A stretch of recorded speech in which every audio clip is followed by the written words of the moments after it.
This is NDTV.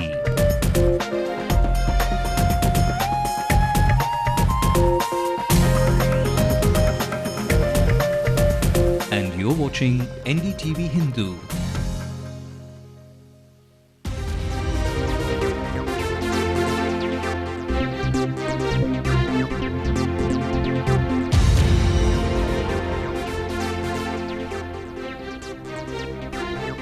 Tamil Nadu DGP announces a revamp in the state police will recruit 25,000 more men in the next 3 years.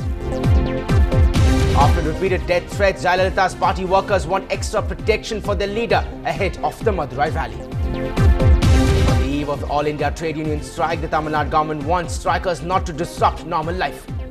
200 slums to be spick and span before the monsoon, says Chennai Corporation. Massive plans of the pre-monsoon preparedness on the cards.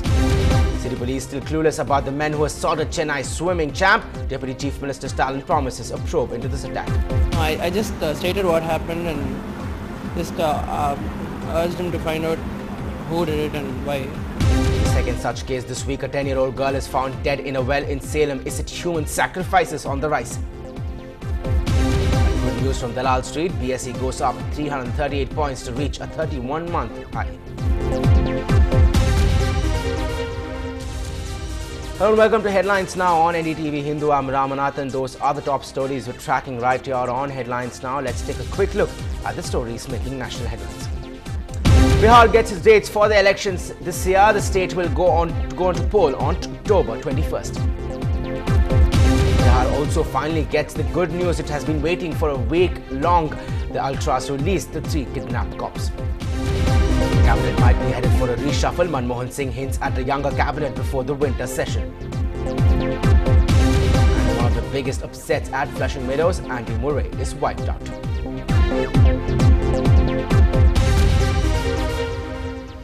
So a top story, having faced constant criticism for not having a good citizen-policeman ratio, the state police is all set for a huge increase in number.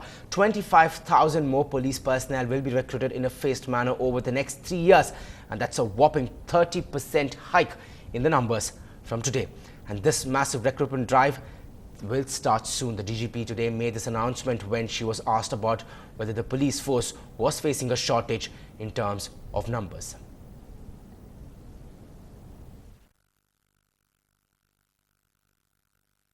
We are in the process of revising the strength at the police station level, and the government has already issued orders towards that. We have categorized them now into heavy, light and medium, and there is 30, 50, 80 coming to all these places. That revision of strength and the enhancement of strength, hopefully in the next 3 years, in a phased manner, it will be full. So how many police people will be additionally recruited by the State Police Department? The number should be about 25,000 plus. So that process is going to start with next year. Right, for more on that, we're now joined by our reporter Salim, who has been tracking that story. Salim, clearly there has been a lot of criticism of the state police over the fact that they do not have enough numbers to control crime. But what really has fueled this move by the state police now?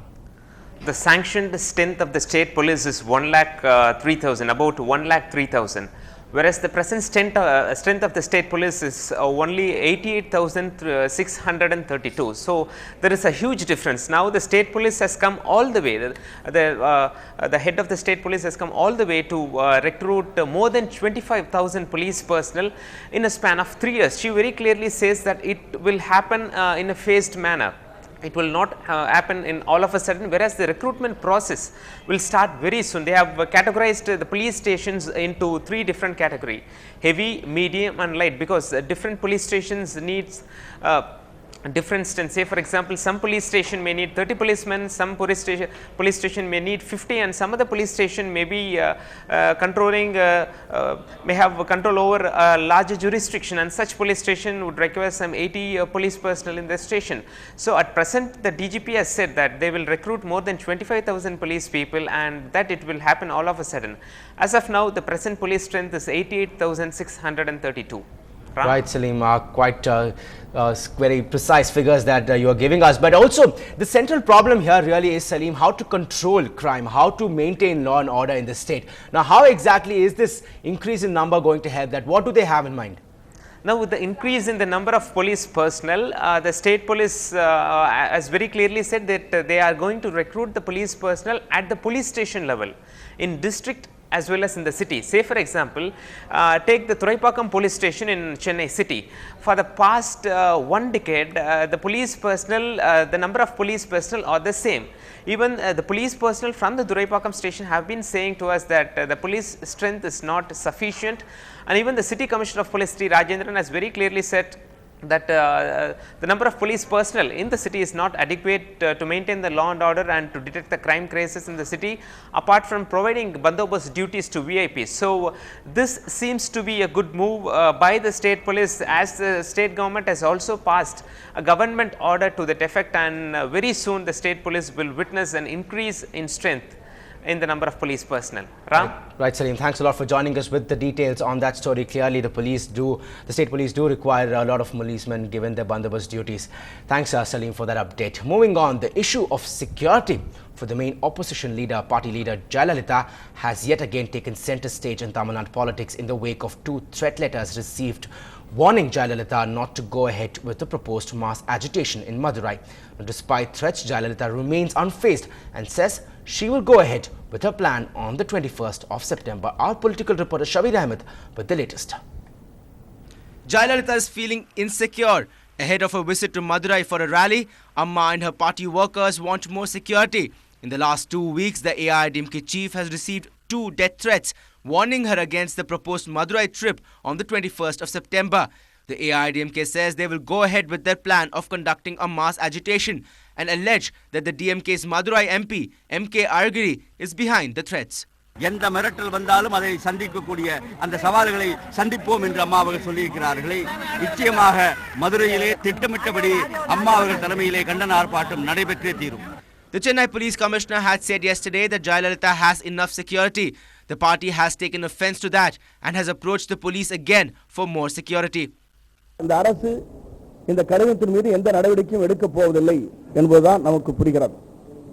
இந்த அரசு புரட்சித் தலைவர் அம்மாவிற்கு விடுகிற மிரட்டல் கடிதங்களை பற்றி அக்கறை எடுத்துக் கொள்ளவில்லை என்பதுதான் இதிலே தெரிந்து கொள்ள வேண்டியிருக்கிறது. ஆய்விலே இருக்க வேண்டிய ஒரு பிரச்சனை. இதற்காக ஒரு குழுவை அமைத்து விசாரிக்கப்பட்டிருக்கிறதா என்றால் இதுவரையிலும் இல்லை. ஆனால் ஆணையர் இதற்கு இதுபோன்ற பேட்டி அளித்திருப்பது இந்த அரசு என்ன நினைக்கிறதோ அதை செயல்படுத்துகின்ற வகையிலே தான் ஆணையர் பேட்டி அளித்திருக்கிறார். இதை நாங்கள் வன்மையாக கண்டிக்கிறோம். Jayalalitha is protected by the elite national security guards backed by a team of 55 state policemen round the clock. The security cover known as Z+ is one of the most elaborate in the country. Jayalalitha is visiting Madurai after 2 successful rallies in Coimbatore and Trichy, and party sources say that Amma wants to conduct more such meetings. In Chennai, with Shabir Ahmed, Ramanathan for Ndtv-Hindu. Now, the police meanwhile has reiterated that the opposition leader Jayalalitha has enough security. The DGP today in fact said that the Z+ security she enjoys was enough to keep her safe at Trichy and Coimbatore rallies. That would be enough during her Madurai rally as well. The former CM is Z+ category, and we are very, very conscious of the security of her security arrangements. We have been giving her, and we will continue to give her full bandobast wherever she goes and full protection. Now, ahead of the All India Trade Union strike tomorrow, the Tamil Nadu government has warned of strict action against protesters who intend to disrupt normal life in the state. All trade unions affiliated to major political parties, including the ruling Congress, will be going on a nationwide strike tomorrow. The main demands include proper implementation of labour laws to immediately stop the privatisation of profit-making public sector undertakings, providing enough money for unorganised workers, and provide jobs for the people who lost employment during the global economic meltdown. However, not willing to take any chances, the Tamil Nadu government has advised its officers and law enforcement agencies to maintain constant vigil so that normal life is not affected. The government has also warned that strict action will be taken against people who intend to disrupt public transport, movement of essential commodities, and the law and order situation in the state.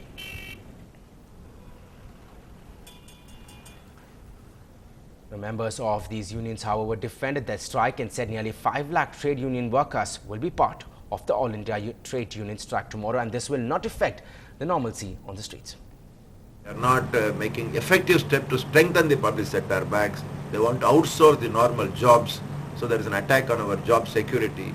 So we are focusing these attacks in the banking sector also on the bank employees, and hence tomorrow about 5 lakhs of employees throughout the country in all the banks, in public sector banks, private sector banks, foreign banks, cooperative banks, regional rural banks.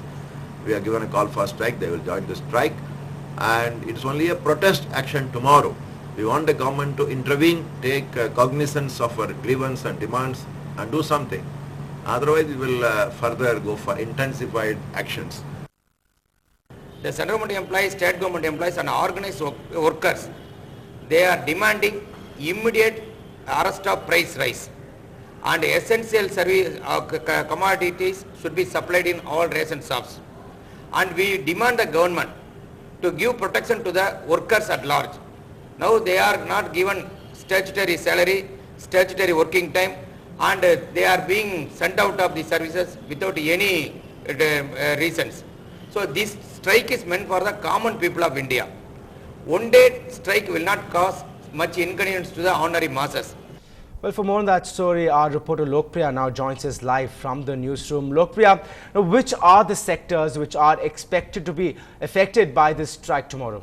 Yes, Ram, as far as Tamil Nadu and Chennai are concerned, the banking sector and insurance sector seem to be the topmost sectors when it comes that will be affected due to this nationwide strike. Because if you see the reason to this, almost all the employees of the banking sector and the insurance, the trade unions are related to the left parties. And as you heard Mr. Venkatachalam saying that almost 5 lakh bank unions will go on strike tomorrow. So as far as Chennai is concerned, these two are the major sectors that will be affected. And also if you could see the transport system in general, be it the autos or the buses, even they will be on strike. But however the public transport system will be only on a partial strike, because the DMK affiliated union will not be participating in the strike. So the buses will be partially plying, but as far as autos are concerned, all the autos that are affiliated, unions that are affiliated with the left parties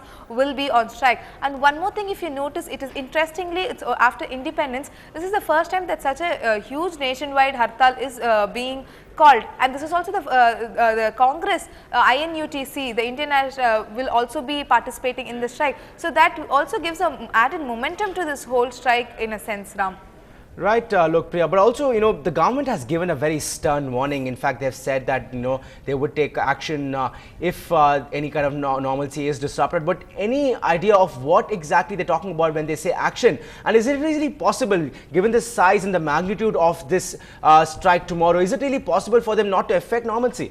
Ram, first of all, the normalcy will be affected because when all your banking sector, your telephone, your telecom, postal, your transport goes on strike, obviously people will be at the inconvenience. So in a sense that there will be the normalcy of a common man will be affected. And also when we say about the government's action, Chief Secretary has clearly issued warnings that strict actions will be taken. But however, they have not specified what the action is, and the government has also asked the police to step up the security around in the city so as not to avoid any kind of problems that may arise. So it's going to be a day of inconvenience for the public at large, and they need to make sure that they leave their offices tomorrow and make sure that they have their own transport and not depend on any of these public transport, and also to keep their banking issues next day. I mean, all the bank related works or anything, so that they don't get disappointed tomorrow. So it's going to be a day of inconvenience for the public at large, Ram.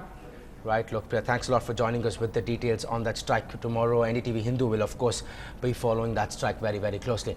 Moving on, 200 notified slums in Chennai will undergo a mass cleaning program ahead of the monsoons. The Chennai Corporation, along with the Metro Water and Tamil Nadu Slum Clearance Board, will desilt the stormwater drain, clear the garbage and clean the sewer lines. A decision to this effect was taken at a special meeting convened by the Chennai Corporation with representatives of various government departments to review preparations for the monsoon.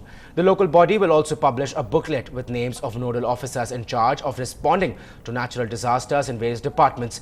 The civic body issued instructions to zonal officers to deny permission for making road cuts after September 20th. It has also requested the Chennai Metro Water to warn the private contractors against stopping the pumping station in order to ensure continuous supply of water. Officials from the Met Department have said that the northeast monsoon will set in around October 20th.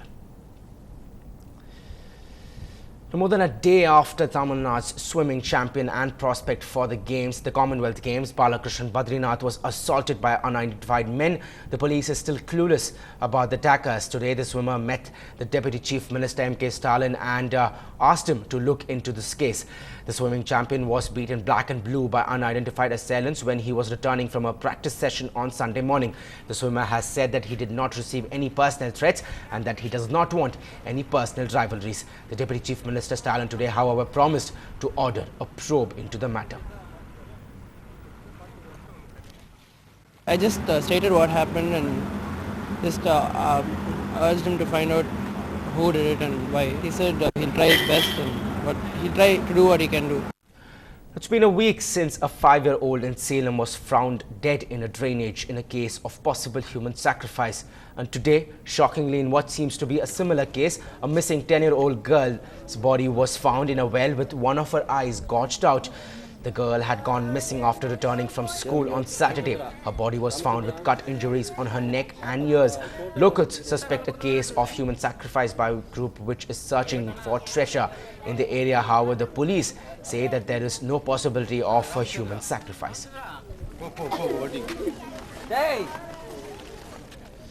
With some news updates from Tirvarur, where there was a late last night due to clashes between two religious groups. The suspected assailant Haji Mohammed has surrendered himself at the Chidambaram court just a short while back. This comes even as Tamil Nadu Tawheed Jamaat, a Muslim outfit, denied any connection with the assailant who shot dead 2 people in a dispute over using loudspeakers for the late night prayers in holy month of Ramzan. 2 people were shot dead and 5 sustained bullet injuries after a group clash over having loudspeakers over Ramzan prayers turned deadly. In fact, 2 Muslim groups clashed over having loudspeakers for late night Ramzan prayers. Shops were burnt during the clash. Following the clashes, a group of men who came in 3 cars opened indiscriminate fire at the traditional Muslim group, killing 2 people on the spot.